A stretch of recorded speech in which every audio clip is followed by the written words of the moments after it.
di BAP, saksi awalnya selesai, baru penyidiknya balik lagi ke ruangan yang lain. Tidak lama kemudian datang lagi, naik jadi tersangka. Di hari yang sama? Ya, di hari yang sama naik jadi tersangka, di BAP langsung dijebloskan ke Bareskrim di lantai 15 itu, langsung diisolasi 2 minggu. Nah, jadi selama isolasi itu kita sering sesekali dibon ke atas, ditanya jawab.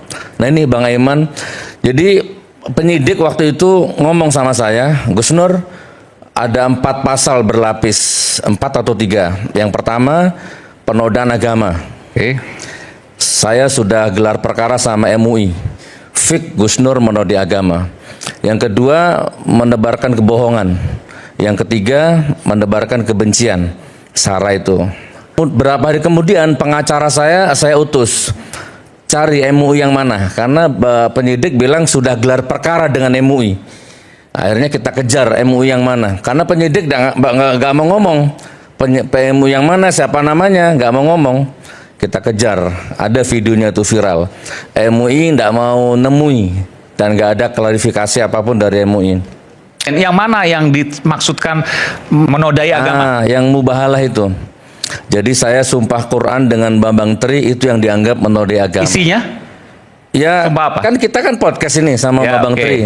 Intinya Bambang Tri menceritakan kronologi bahwa ijazahnya Pak Jokowi itu palsu. Oke.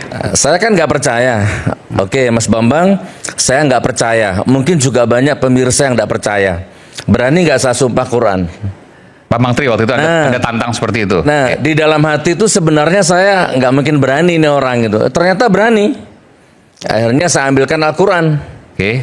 Nah, begitu Al-Quran di tangan saya, masih saya tanya lagi, Mas Bambang, ini kan nggak live, nanti bisa saya potong, nggak usah malu, karena ini urusannya dunia akhirat. Kalau memang nggak yakin, saya batalkan. Dan waktu itu Pak Mangtri bersumpah bahwa ijazah Pak Jokowi palsu. Palsu. Di atas Al-Quran. Di atas Al-Quran. Dan itu yang kemudian dianggap melanggar menodai agama. Iya. Oke. Dan yang nuntun saya, apabila yang saya tulis di dalam buku yang saya katakan ini bohong, saya, anak istri saya dilaknat, diazab sama Allah. Itu Bambang Tri.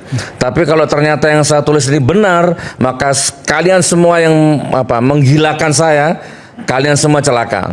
Itu aja sih mubalahnya. Maka ditangkaplah saya. Dan juga Bambang Tri waktu itu juga ditangkap. Oke. Betul.